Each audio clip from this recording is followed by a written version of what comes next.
Hey everybody, welcome back to my YouTube channel. Today I am bringing you all a vegan charcuterie board. Charcuterie. I'm not exactly sure how it's pronounced, but y'all know what I'm talking about. I mentioned before that I am technically not vegan, but I do try to consume less dairy and I don't really have dairy in the house. So I thought I would show you all how I make a vegan version of a charcuterie board.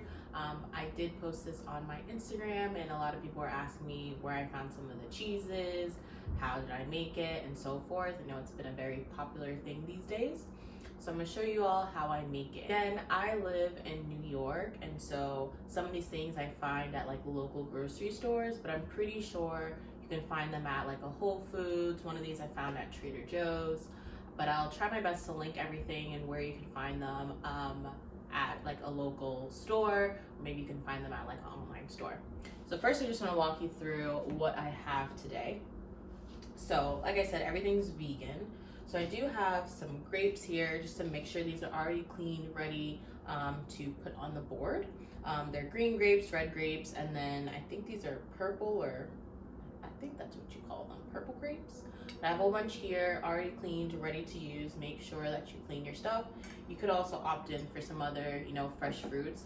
Essentially, a charcuterie board is whatever you want to put on it. These are just what I have in stock, but you can do, I've made some with like olives. You can put some vegan, or if you eat meat, you can put some meat slices on there, some honey. But these are just the fruit that I'm going to use for today. I also have this vegan, it's kind of like a vegan version of a blue cheese. So this is called Super Blue. It's organic, dairy-free, fermented cashew product. At first I was a little creeped out by it, not gonna lie. At first I thought maybe there was mold on it, but it actually is how it comes. They put like a green or blue spirulina powder to really give it that like idea that it's like a blue cheese. But I did find this at a local grocery store near me, but like I said, I'll go ahead and try and link it or find it below. The brand is called Nuts for Cheese. I also have this Boursin dairy-free garlic and herbs. I found this one at Trader Joe's, which I was shocked. I have had the actual Boursin, the original or the regular one, and I love it. It's so good. And so when I found one that was dairy-free, I was like, oh, I have to get it. But this is also what we're gonna use. This is also just great to have, I feel like, in your refrigerator. It's really good on toast or even just with like, for dip for your crackers, but this is the other cheese we're gonna use. Also have some multi-grain crackers here. These ones are vegan, it tells you right on the box. They're sunflower and flaxseed. These are so good. I remember we just like randomly picked them up one time, like let's just give them a try, and ever since we haven't looked back. I love having these in general, but we're gonna add these to the board as well. I have some royal fig jam. You could find fig jam almost anywhere. This one I got at the same place where I found this this cheese at, but this is just some regular fig jam, 100% fig. You can also use different jam or honey like I mentioned before. I really love figs, especially in the fall right now. Fig is like the perfect fall sweet like jam. Just love it. Also have some raw almonds here that we're just gonna add to the board. You also can do some walnuts, cashews, whatever. If you don't eat nuts or you're allergic, you can not do anything, or you can do some like seeds or like sunflower seeds or something like that. But we really like almonds and cashews, so I'm gonna add some almonds. I have this, which is already open, but I have some sourdough bread. This is called by the brand Wasa, I think. Just some whole grain crisp bread. This is really good. It's nice and crunchy, and I think it's perfect for a board because it has that nice crisp to it. And then you are going to need some type of board. I'm just using an older cutting board I have. This is just a little cheese spread, so that way, especially COVID and all, instead of having to dip things right into your dips or your jams, you can use something to spread it on and not contaminate it as much. And then I do just have a little jar. You can use whatever you have on hand. Like I said before, this is just whatever you have. You can make the best of it. But I have this little jar here, and I'm gonna put the fig jam in there.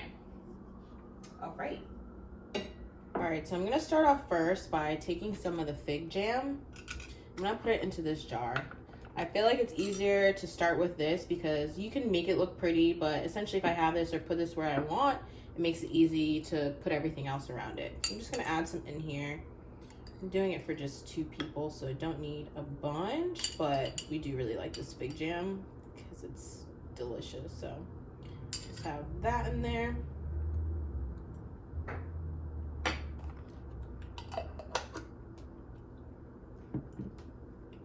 And then I'm gonna start next with the cheese. I'm gonna do the boursin first.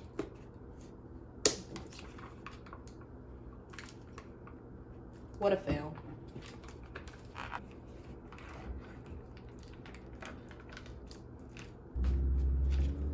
So we're gonna take some of this and we're gonna add it. I think I want the jam maybe to be over here. Take some of this, put it here.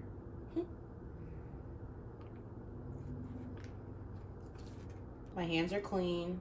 Obviously, do this with clean hands. This one I will say, once you put it down, you kind of want to make sure it's in the spot that you want it to because it's creamy.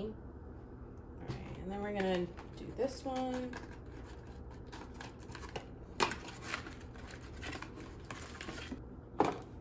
You can see what I mean here with how it looks like it's moldy, but I promise you it's not. It says in the ingredients that there's spirulina powder on here, but it tastes really good.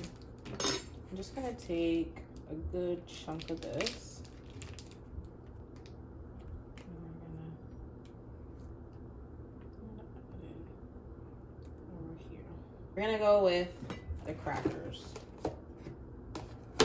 Again, you're just gonna take however much you want. I'm only doing it for 2 people.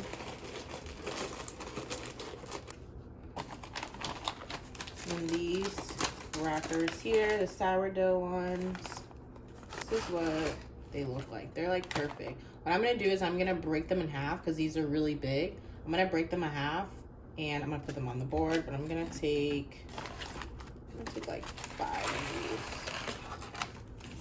Obviously, as you go, you can just like switch up the presentation, move things around. I'm gonna do the grapes next. I like keeping them on the vine because they just give it a very natural looking look to the board. Obviously, it's all about aesthetics, but I think it makes it look really pretty over just like putting them out one by one. I'm gonna put some here. Some more.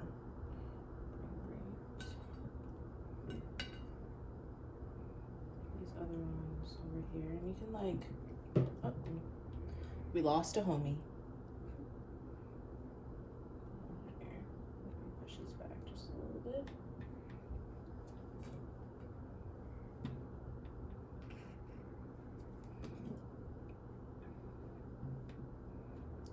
These ones over here.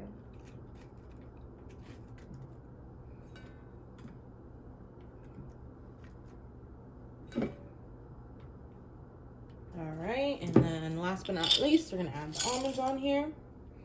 Now, my mom has always had a very high nut allergy. She's allergic to almonds, cashews, you name it. So you could do this. You could take these and put them in a jar like this in case you have people who have nut allergies, so that way it's not touching it. But again, no one here right now has nut allergies, but just in case you want to have them but you don't want it to touch everything, I would recommend putting it in another little container like this, so that way they're not touching everything else on the board. I'm just gonna add those in here.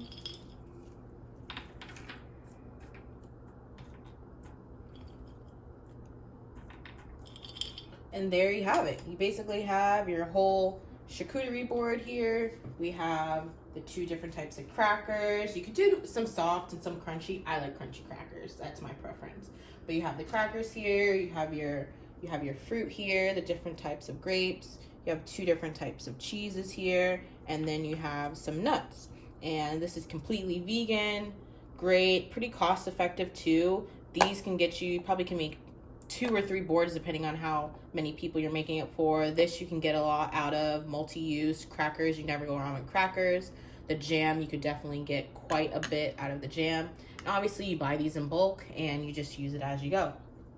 And then you have the little, to be able to spread everything easily.